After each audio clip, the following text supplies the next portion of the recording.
Late in the Pacific War, an American patrol moved through jungle that had already learned their shape.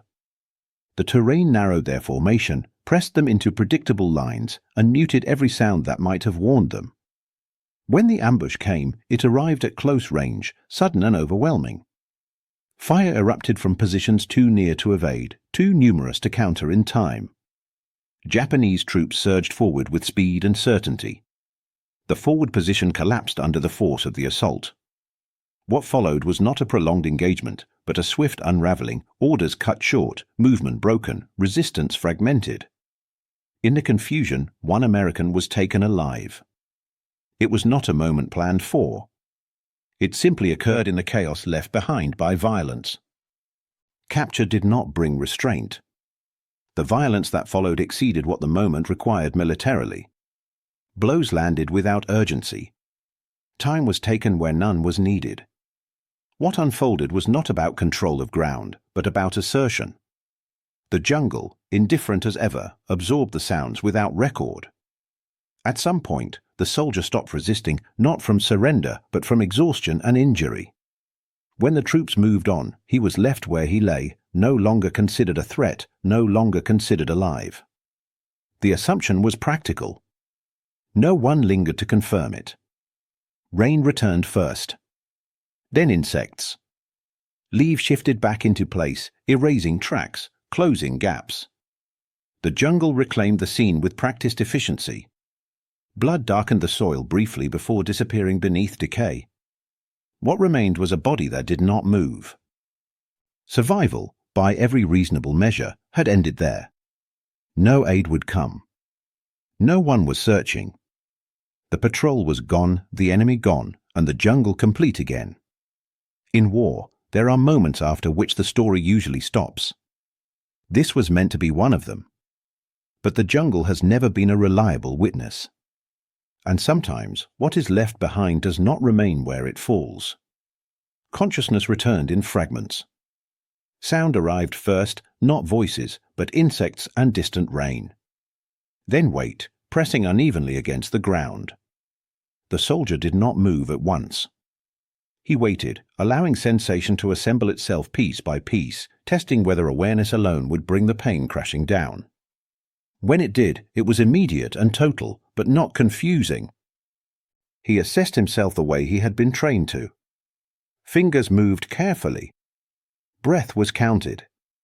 Limbs were checked not for comfort, but for function. Pain registered as information. It was severe, but it was not the most urgent problem. That understanding arrived with clarity rather than panic. The mutilation was undeniable. It did not require inspection to be confirmed. Absence announced itself more clearly than injury ever could.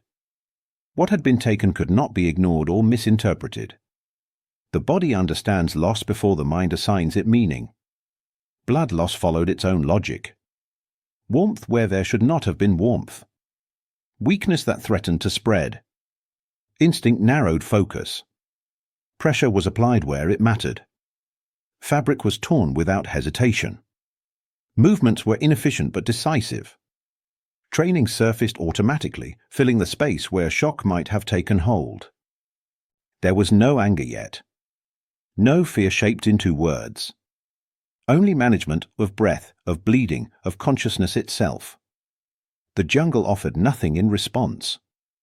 It neither helped nor hurried him. It simply remained. Minutes passed, or perhaps longer. Time had no reliable measure here. What mattered was that he was still alive, and that life, for the moment, could be maintained. The body stabilized enough to allow thought to move forward rather than inward. It was then that the decision formed. Not as resolve spoken internally, not as promise or defiance. It emerged quietly as a recognition of fact.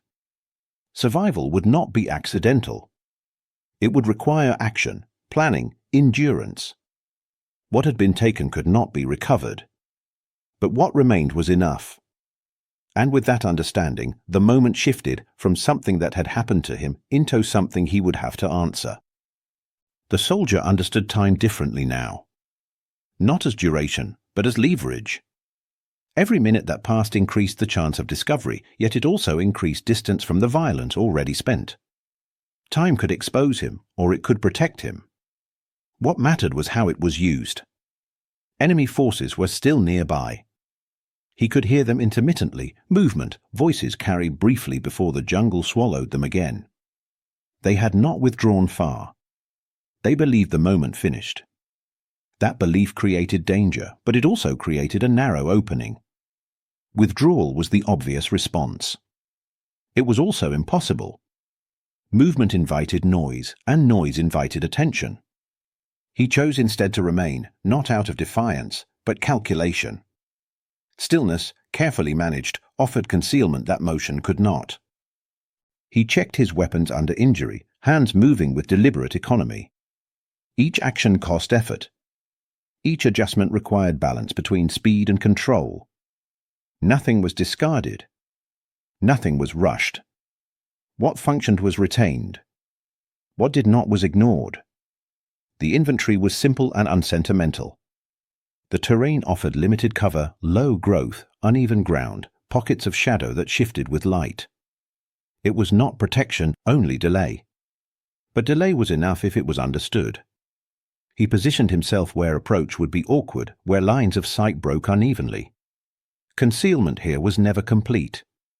It only needed to be sufficient. Anger arrived briefly, then was set aside. It was acknowledged, not indulged. Emotion consumed energy, and energy was required elsewhere. What replaced it was purpose, quiet, directed, unspoken. Pain receded to the margins, present but no longer central. 36 minutes would later be measured and recorded. At the time, they were not counted. They were endured. Each second required attention. Each breath was regulated. Survival narrowed into a sequence of decisions so small they barely resembled thought. In those minutes, something shifted. The soldier was no longer reacting to what had happened. He was acting in response to what might come next. The jungle still held danger, but it no longer dictated the terms entirely. The moment had not ended him. It had begun something else, something defined not by injury, but by intention. From the Japanese perspective, the engagement had concluded cleanly. Resistance had collapsed, a prisoner had been taken, and the forward threat appeared resolved. In jungle warfare, such moments were rare and valuable. They signaled efficiency. They justified movement onward. What had been contested ground was now assumed settled. Captured enemy soldiers were considered removed from the equation. Alive or dead mattered little to tactical assessment once control had been asserted. The assumption was practical rather than emotional. A neutralized opponent no longer influenced the fight. Attention turned away from what lay behind and toward what remained ahead. Perimeter discipline relaxed, not dramatically, not recklessly, but enough to matter. Security was maintained, though no longer sharpened by urgency. Listening posts shortened their watches. Patrols widened intervals. The jungle, quiet again, appeared compliant. No immediate pressure suggested otherwise. Focus shifted elsewhere. Orders were reviewed. Routes were discussed. The next movement took precedence. What had just occurred became background, filed mentally as completed action. In a campaign defined by constant motion, lingering too long over finished work invited delay. The forest itself reinforced this confidence. Nothing moved. No sound followed them. The jungle offered no contradiction to belief. Its silence was interpreted as confirmation. What had been violent moments earlier now felt owned. In this space, cruelty replaced caution.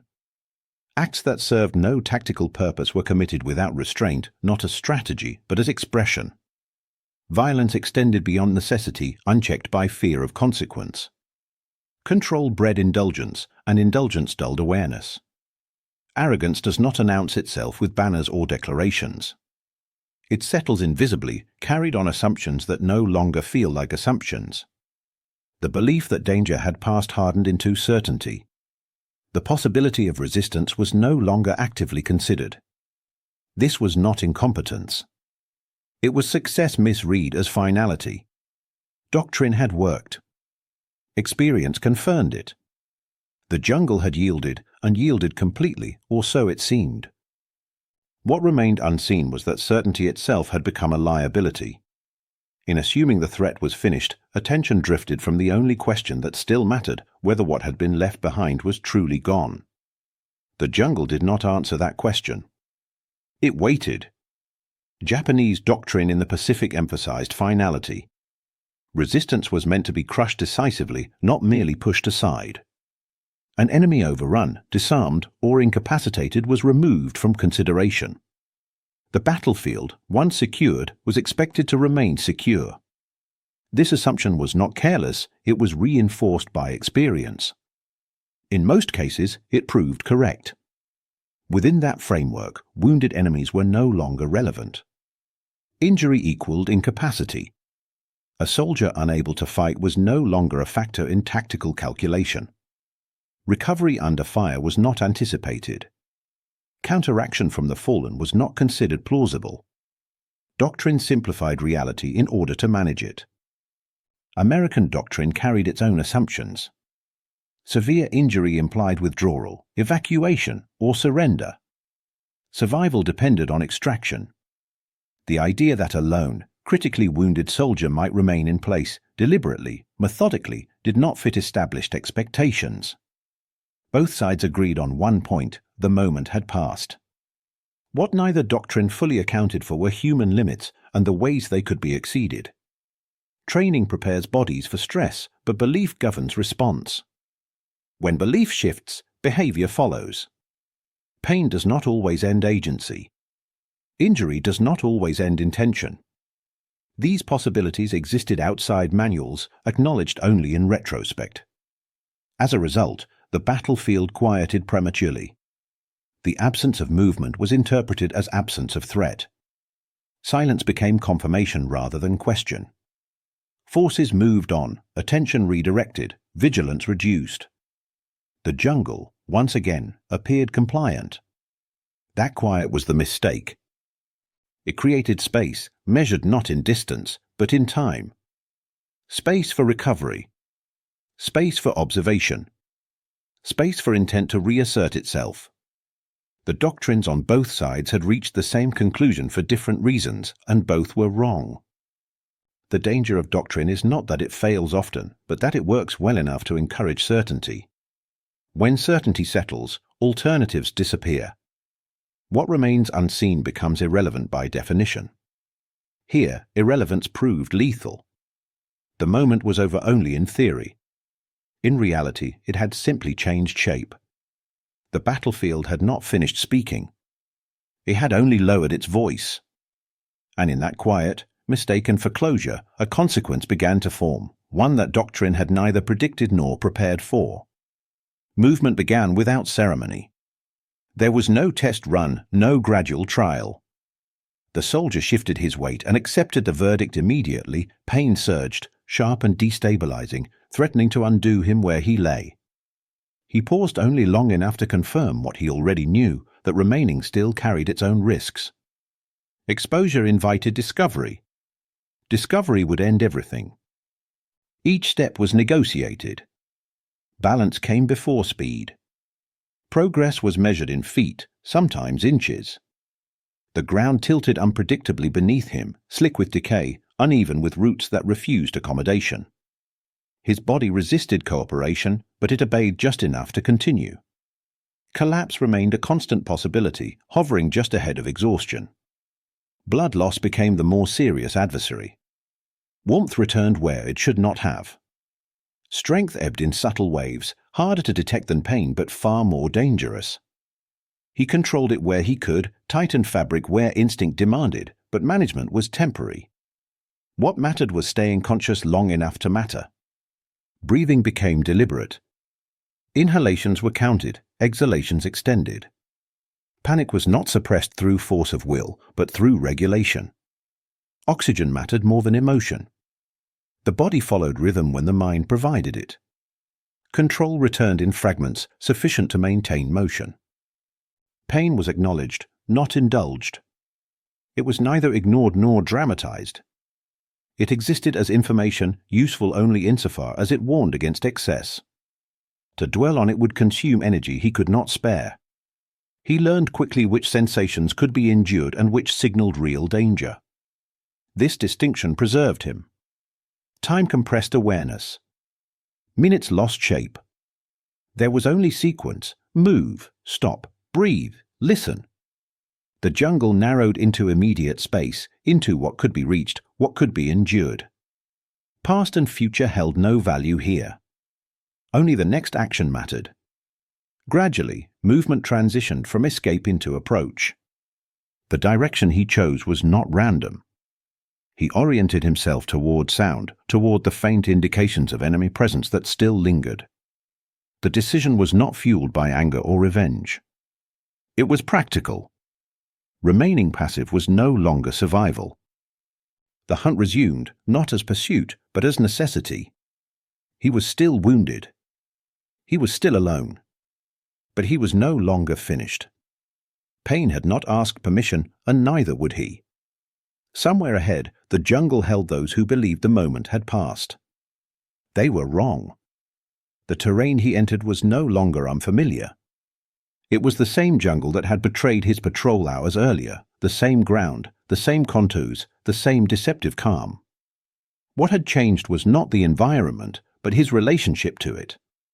He no longer moved as a unit member advancing through space. He moved as part of the jungle itself. Enemy movement revealed itself gradually, not through sight, but through sound. Boots pressed too firmly into wet earth. Equipment brushed leaves that should not have moved. Voices rose briefly, then fell, confident enough to speak, careless enough to be heard. The soldier did not look for faces. He listened for patterns. Sound replaced sight as the primary measure of distance. He counted seconds between noise and stillness. He noted direction by echo and absorption. The jungle distorted everything, but distortion followed rules. With patience, those rules became usable. Distance could be estimated. Approach could be shaped. He closed the gap carefully. Not directly, not quickly. Each movement was angled, indirect, designed to test reaction rather than provoke it. When he stopped completely. When he listened long enough for the forest to resume its baseline rhythm. Only then did he move again. The first engagement came without warning, not because it was rushed, but because it was timed precisely. At close range, accuracy no longer required deliberation. The shot was sudden and final, delivered from a position the enemy had already discounted as empty. There was no exchange. There was no response. The jungle accepted the sound and returned to silence. Weapons were used efficiently. Nothing extra. No pursuit.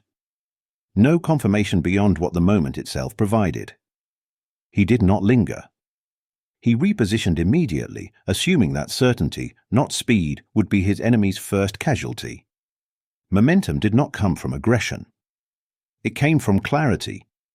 With that first action, something shifted. The jungle ceased to be exposure and became cover again. The same foliage that had once concealed his attackers now concealed him. Angles reversed. Expectations inverted. The terrain had not changed, but advantage had. Momentum began quietly. Not as confidence, but as sequence. One correct decision allowed the next. One resolved moment reduced uncertainty ahead. He was still wounded. Still alone. But he was no longer reacting. He was shaping events.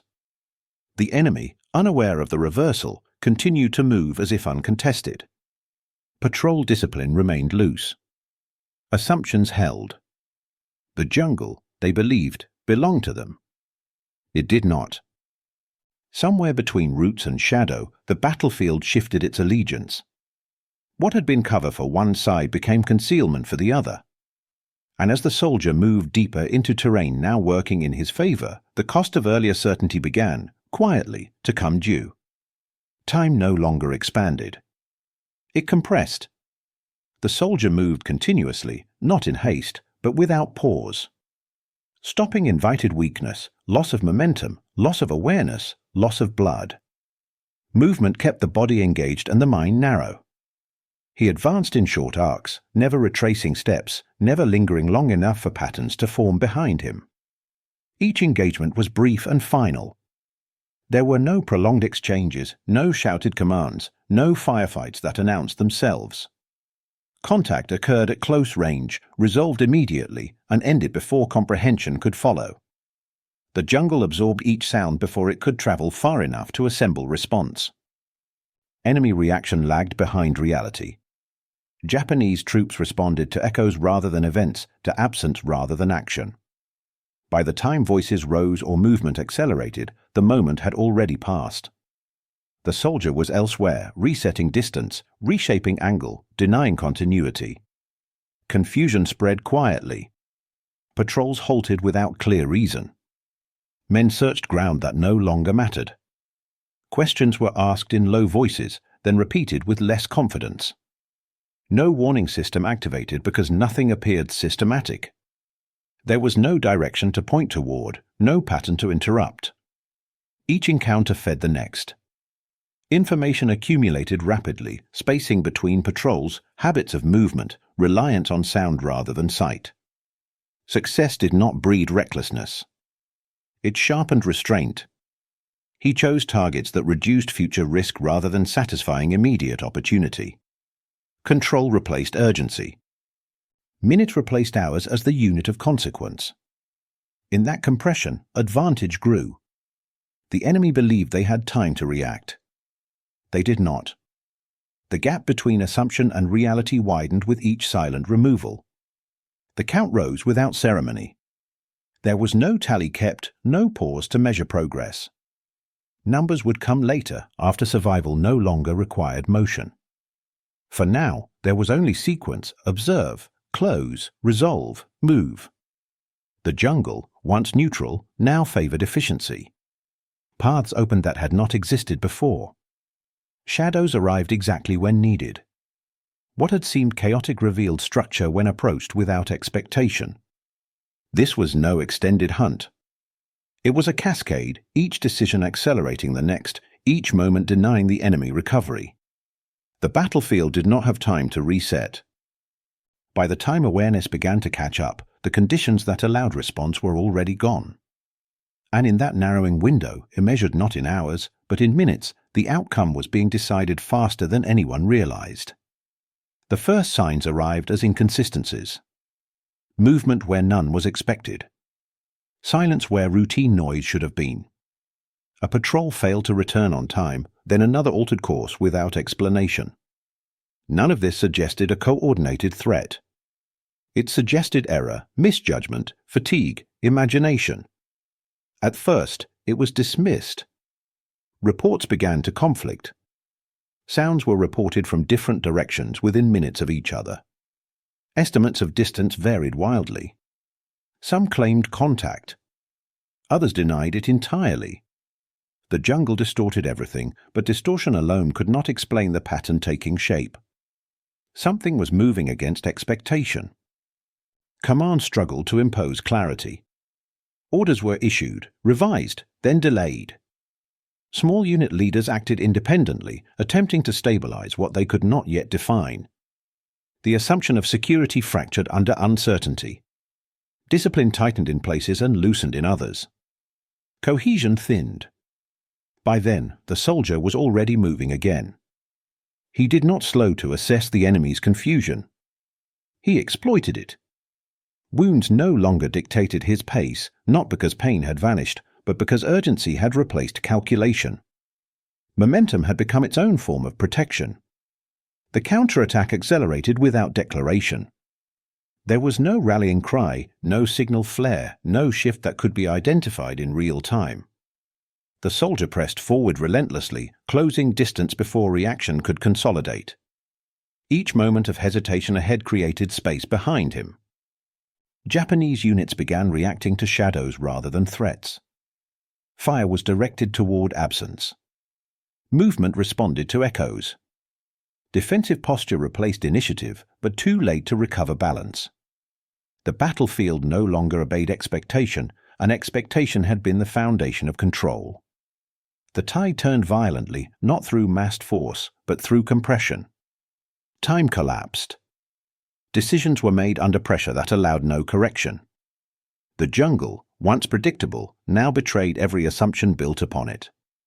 What had begun as a localized disturbance revealed itself as reversal. The enemy realized the danger only after it had already passed through their formation.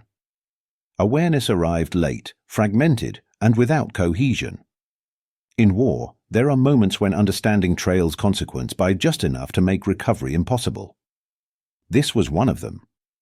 By the time certainty returned, it returned in the wrong direction. What followed unfolded faster than anyone could later reconstruct. The battlefield did not shift gradually, it unraveled. Japanese soldiers reacted to fragments, sounds without sources, movement without shape. Fire was returned blindly into foliage that offered no confirmation. The jungle amplified confusion and returned nothing useful in reply. Coordination evaporated almost immediately. Orders overlapped, contradicted, or never arrived at all. Small groups acted on incomplete information, then froze when that information dissolved.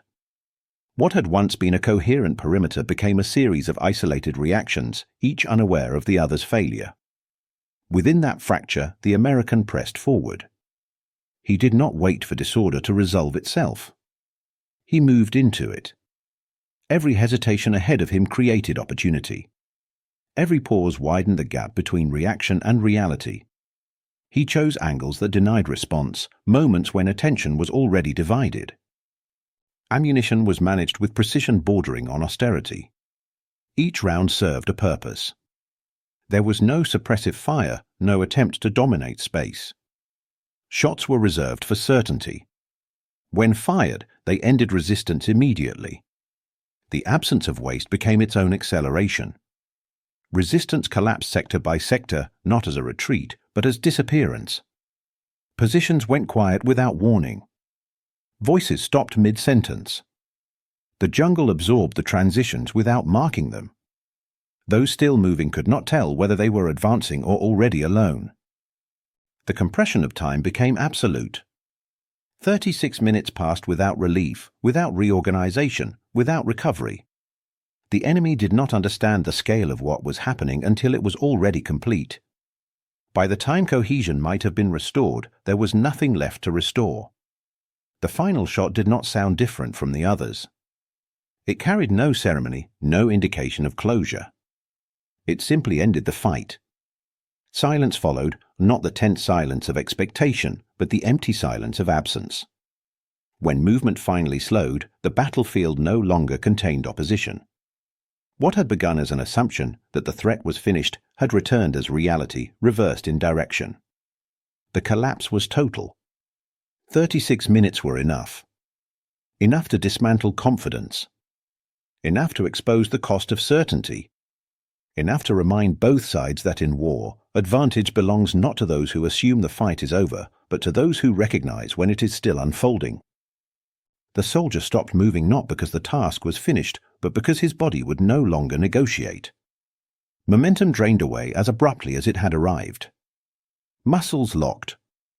Balance wavered. He stood where he was, weapon still held, waiting for a response that did not come. The jungle grew unnaturally quiet. Not the tense silence that precedes contact, but something emptier, sound stripped away rather than withheld.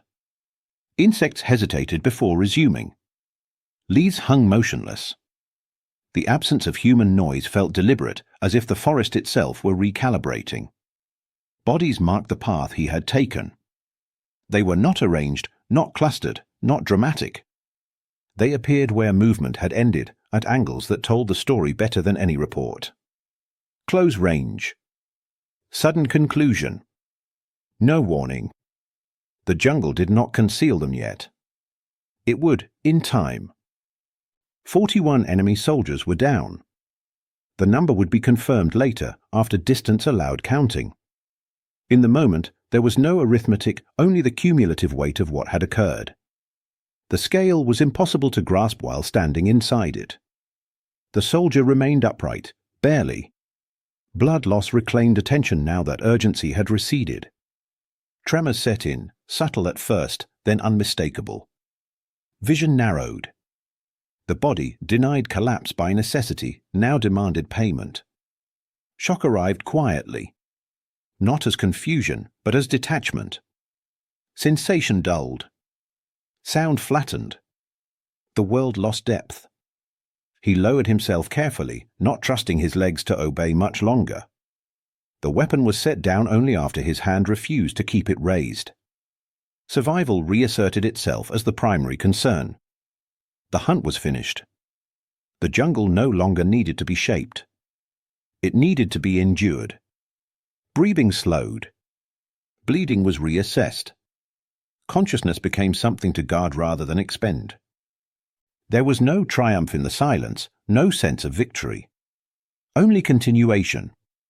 The fight had ended because it had exhausted itself, not because it had been declared over. In war, there are moments when action carries a man farther than intention ever could.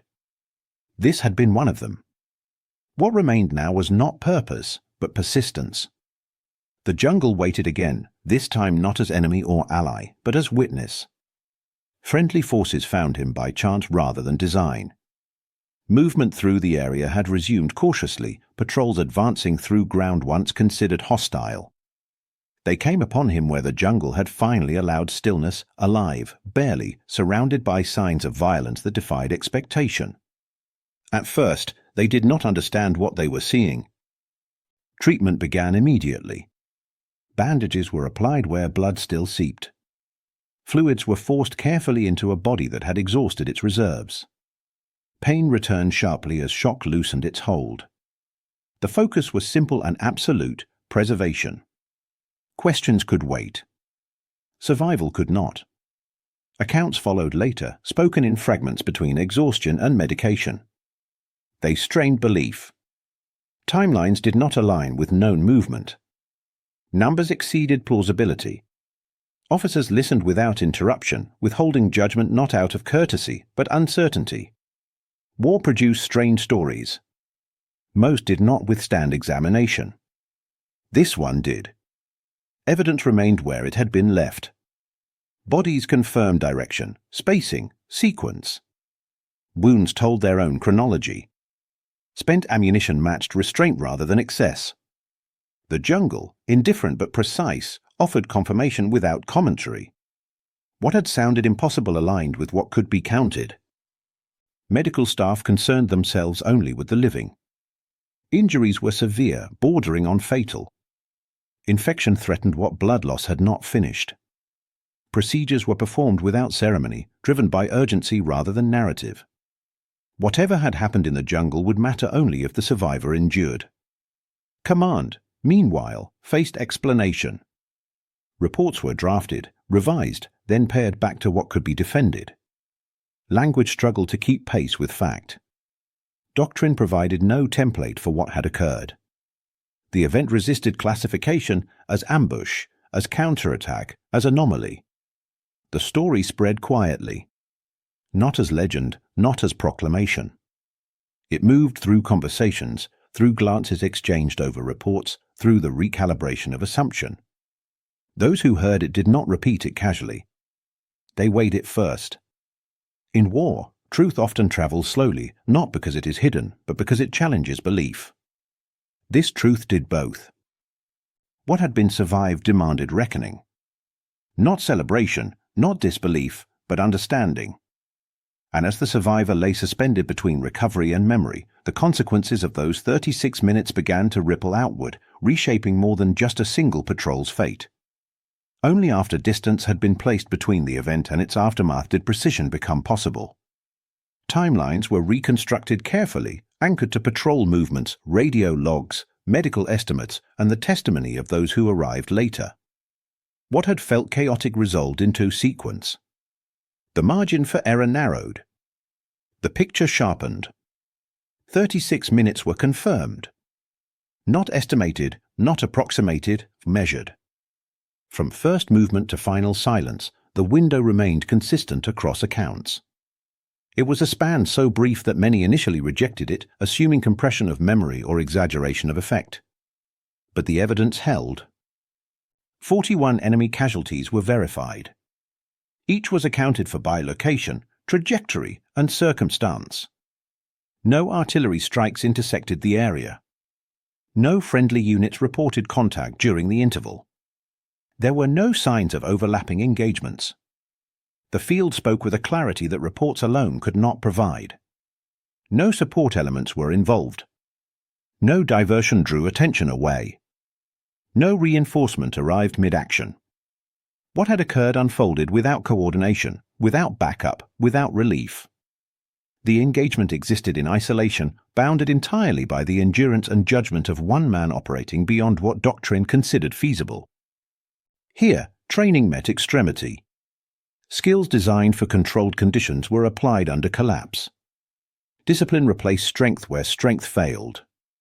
The body exceeded its assumed limits not through force, but through sequencing, one decision enabling the next just long enough to continue. Endurance proved less about capacity than about continuity. Command was forced to reconsider boundaries long treated as fixed. Injury had not ended agency. Isolation had not erased initiative. The human element, often reduced to variable, reasserted itself as determinant. Doctrine remained valid, but incomplete. War's unpredictability was reaffirmed not through surprise, but through confirmation. This was not chance masquerading as outcome. It was intention carried farther than expected under conditions that should have prevented it. That tension between what should happen and what does defined the episode. The numbers did not inspire celebration. They inspired recalibration. They did not suggest repeatability. They suggested humility. What had occurred could not be planned, but it could not be ignored. 36 minutes. 41 casualties. No support. What should not have been possible had happened anyway. And in that fact lay a reminder older than any doctrine that war, at its core, is shaped not only by plans and weapons, but by moments when human will refuses to conform to expectation. There is a point at which pain ceases to function as a boundary, not because it diminishes, but because it loses authority. In extreme conditions, the body continues to register injury, yet the mind reassigns its meaning. Pain becomes information urgent, persistent, but no longer decisive. What matters instead is sequence, what must be done next, and what can wait. In those 36 minutes, pain did not disappear. It remained present, sharp, and destabilizing. But it no longer dictated behavior. Discipline replaced instinct. Training designed for order was applied amid collapse. The body, denied its usual safeguards, followed structure where strength had failed. This was not endurance as myth, but endurance as process. Such moments force reconsideration of human thresholds. Limits often assumed fixed prove conditional under pressure. Not everyone reaches them. Not everyone should be asked to. But when they are crossed, it is rarely through emotion or fury. It is through focus, narrow, unspectacular, sustained. Violence, in this context, was not pursued as purpose. It emerged as consequence. Each action taken was directed toward survival, not destruction. The outcomes were lethal, but lethality was not the objective. It was the result of decisions made under narrowing options, where restraint mattered as much as resolve. That distinction carries moral weight. There is discomfort in acknowledging effectiveness born of extreme violence, even when it is reactive rather than chosen. The episode resists simple framing. It is neither celebration nor condemnation. It exists in the uneasy space where survival intersects with irrevocable harm. What followed was not triumph. There were no gestures of victory, no appetite for retelling. The aftermath was quiet, inward, shaped more by recovery than reflection. Respect emerged not through praise, but through silence, the kind that recognizes something difficult without seeking to elevate it. This was survival without glorification. An outcome achieved not through dominance, but through refusal to yield when expectation said yielding was inevitable. The cost was visible. The consequences endured beyond the moment itself. In war, there are acts that earn attention not because they inspire, but because they unsettle. They challenge comfortable assumptions about limits, about behavior, about what individuals are capable of when stripped of choice. This was one of them. Pain had not stopped the soldier. Neither had it defined him. What remained was not a lesson to be repeated, but a boundary re-examined, quietly, soberly, without applause. And in that restraint lay the final measure of respect. With distance, the incident becomes easier to describe and harder to understand. Time dulls detail, but it sharpens implication. What once unfolded in fragments, pain, motion, sound, resolves into a narrow window that can be measured, reviewed, and named. 36 minutes. Long enough to be recorded. Short enough to nearly disappear. It came within inches of erasure. A patrol broken. A soldier captured. A body left where doctrine assumed it would remain. Nothing in that moment suggested continuation. War is full of such endings, quiet, unmarked, complete. This one should have been no different. The wound was meant to end resistance. It exceeded necessity. It was inflicted with certainty, not haste.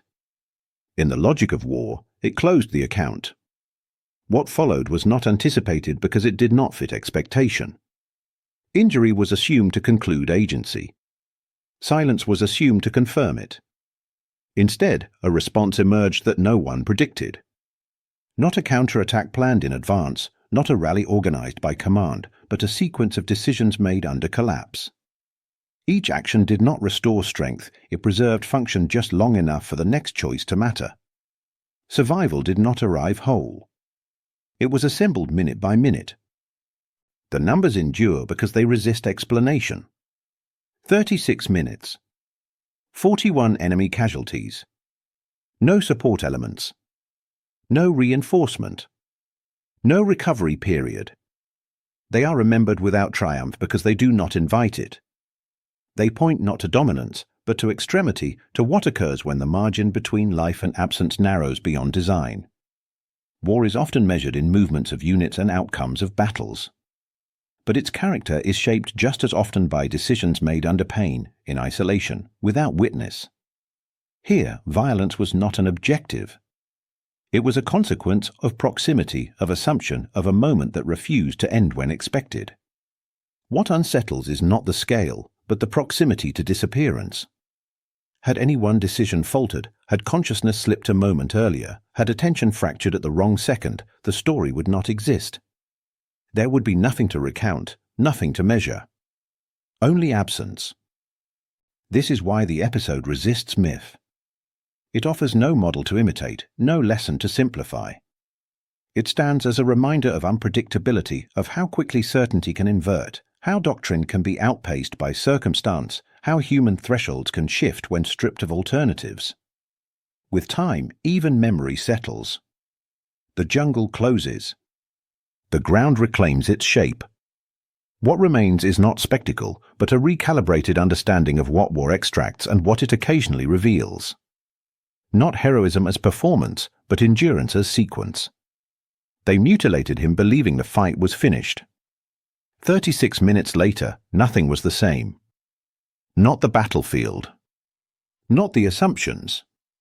Not the meaning of survival under fire.